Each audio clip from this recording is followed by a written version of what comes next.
Това снимаме клип, за да демонстрираме как става.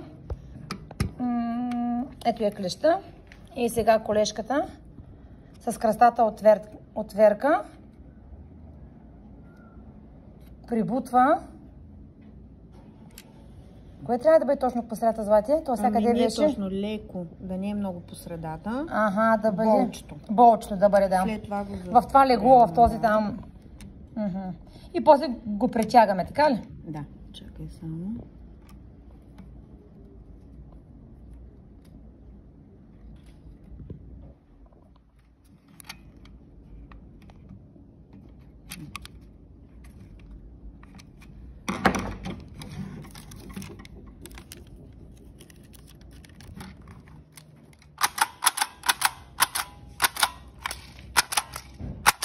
И ето вече позиционирано.